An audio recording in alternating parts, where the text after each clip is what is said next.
Assalomu alaykum do'stlar, yaxshimisizlar? Mening ismim Sumayya. Bugun sizlarga qishliq sovg'at degan hikoyani o'qib beraman. Qishliq sovg'at. Kuz fasli oxirlashib, qishning sovuq shivirg'onlari chiqishga boshlabdi. Ularning onasi to'liq mehribon va nihoyatda tirishchan ayol ekan. U qish boshlanishi bilan kechalari uxlamay, bularning issiq turishi uchun sharbat to'qishga kelishib ketibdi. Ular hujrasida o'tirib dars takror qildi. Mehribon onasi bo'lsa, uning sharpasini tezroq bitirish uchun mehmonxona uyda o'tirib sharpa to'qibdi. Bularning Xolid ismli bir do'sti bo'lib, u doim bularning uyiga kirib, uning bilan birga dars takror qiladigan. Bir kuni Xolid doimgidek bularning uyiga kirib, uning bilan birga dars takror qildi.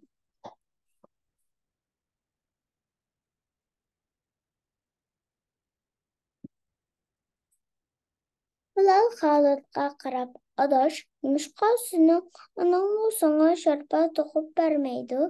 deb so'rabdi. Xolid g'amgin holda boshini taban silib, qarag'anda onamning bir necha oy ilgari vafot bo'lib ketganligini bilmaydigansan-da, debdi. Bular bu savolni o'ylamayla so'rab solgandan qattiq izchil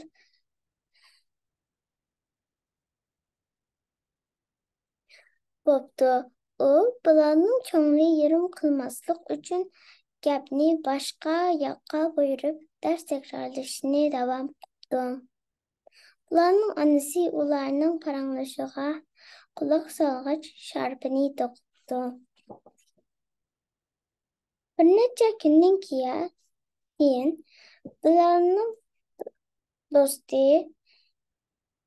Xolid bilan hujrasida dars takror qilayotganda mehribon onasi kulimsiragan holda hujraga kirib, "Bular xush xabar, sharpani to'qib bitirdim", debdi. Orqadan chiroyli to'qilgan bir sharpani chiqaribdi.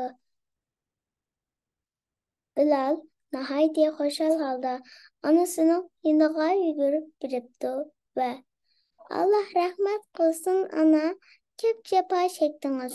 Bu sharpani to'qib beraman deb bir necha kecha uyqusiz qoldingiz", deb sharpani qo'liga oldi. Orqadan bularning onasi Xolidga qarab, mehribonlik bilan qaragancha, "Xolid, sening sharpang to'g'imi chiroyli", debdi. Xolid hayronlik bilan o'rnidan turib, "Bu mening sharpammi?" deb so'rabdi. Mehribon onasi chiroyli bir tal sharpani Xolidga uzatib, "Albatta, bu sening sharpang. Buni sen uchun to'qidim. Senmi bularga o'xshash mening bolam", debdi. Xolidning ko'zlarida haramliq yoshlar to'kilibdi. "Rahmat sizga, hamma. Alloh sizdan rozi bo'lsin", deb sharpani qo'liga oldi. Mehribon onasi Xolidning boshini silgan holda, "Sendanmi Alloh rozi bo'lsin, tatliq bolam", debdi. Ularning onasi oddiy bir tal sharpa bilan bu sabbiy bolaning olamcha xushal qilganligidan mamnun bo'ldi. Xo'sh,